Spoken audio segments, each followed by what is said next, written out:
Bueno, les puse ahí un poco solamente las imágenes. Esta de aquí, un poco también el contexto, cómo llegamos a la elección. Ustedes saben que Peña Nieto era el candidato de Televisa, oficial, con una estrategia muy armada desde hace muchos años, desde escritura de guiones de telenovelas donde se venía ventilando la imagen positiva del candidato, con mucho dinero invertido. Se publicó en el Guardian, digamos, cuánto se había, uno de las pocas facturas que se había pagado por el Partido Revolucionario Institucional, por el PRI, para que difundiera mensajes positivos, digamos, insertados, no como propaganda, por una ley que no permite tener propaganda de partidos en televisión, la limitó, pero se maneja la propaganda política en otros, digamos, en otros espacios, en programas de debate, en telenovelas, etc.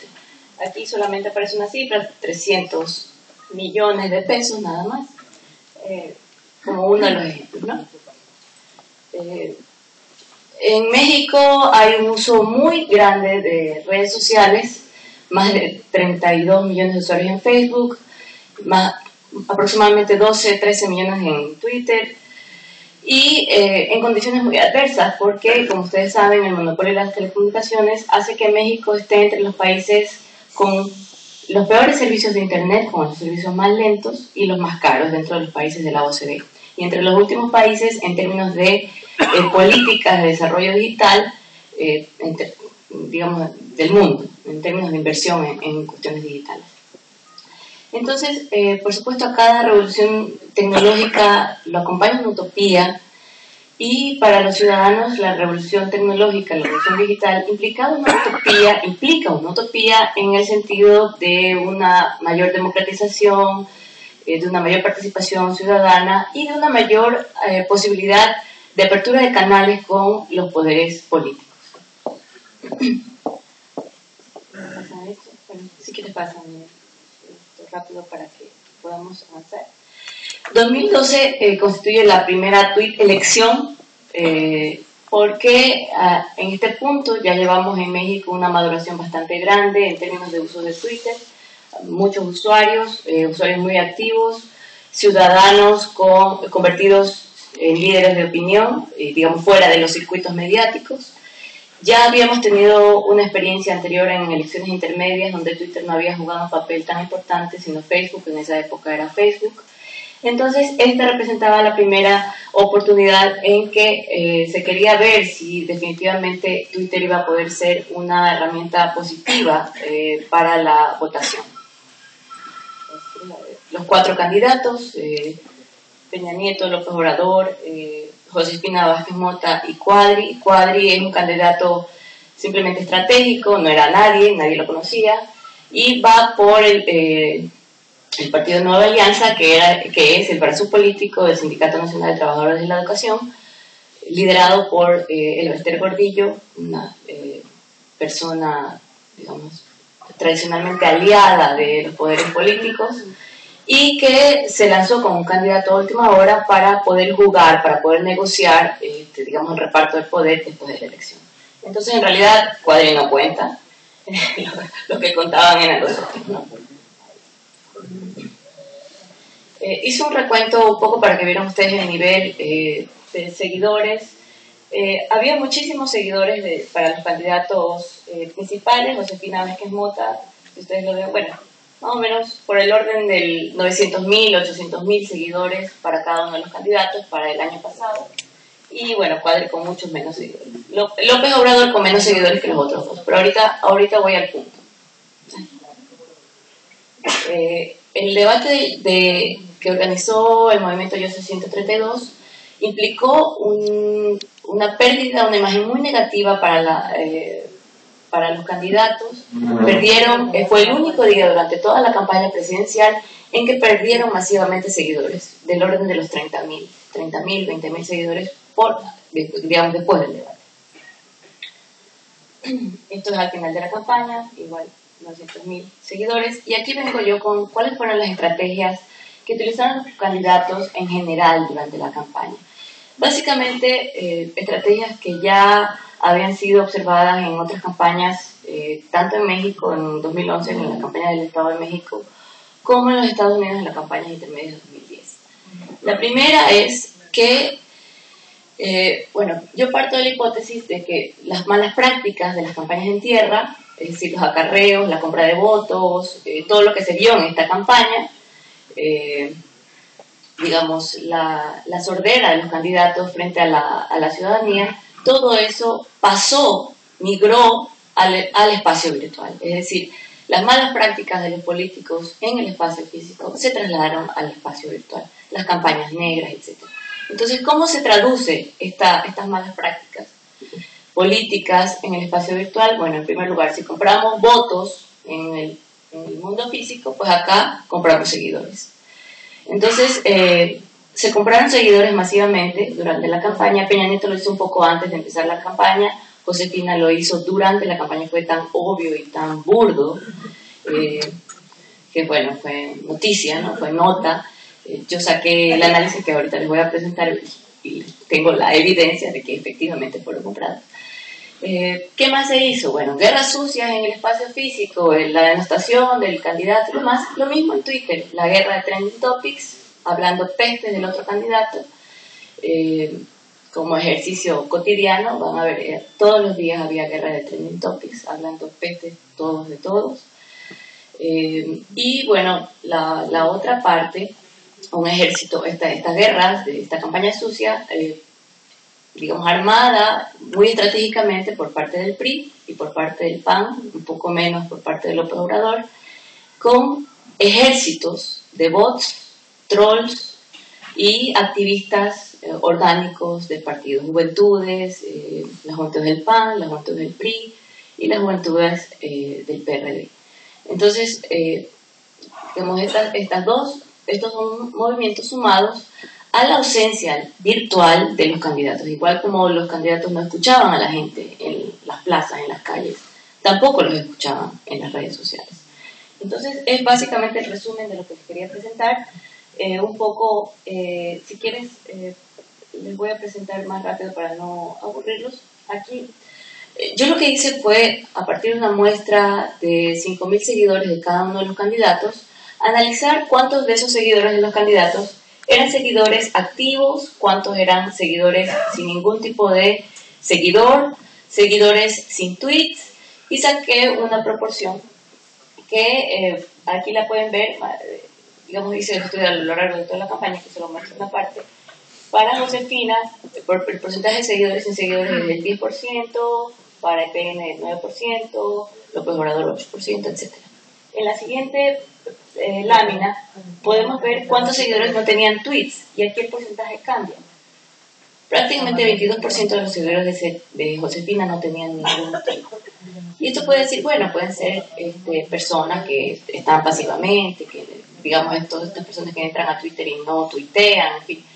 Por supuesto está esa hipótesis, pero después yo lo que hice fue comenzar a sacar la base de datos y a ver de dónde eran los seguidores, quiénes eran estos seguidores y el origen de las cuentas. Entonces, si ustedes lo ven, sí, por supuesto hay muchos seguidores en México, el caso de PN, pero hay seguidores en todas partes del mundo. Y este no es el peor caso.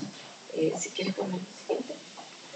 Aquí está la cantidad de los seguidores de EPN, los tweets, ¿no? Muchos sin tweets y casi otros sin tweets. Pero aquí vemos quiénes son estos seguidores. Entonces, cuando uno se mete en la base de datos, ve que estos seguidores, saqué una muestra solamente representativa. ¿A quiénes sigue José Baby, por poner un ejemplo?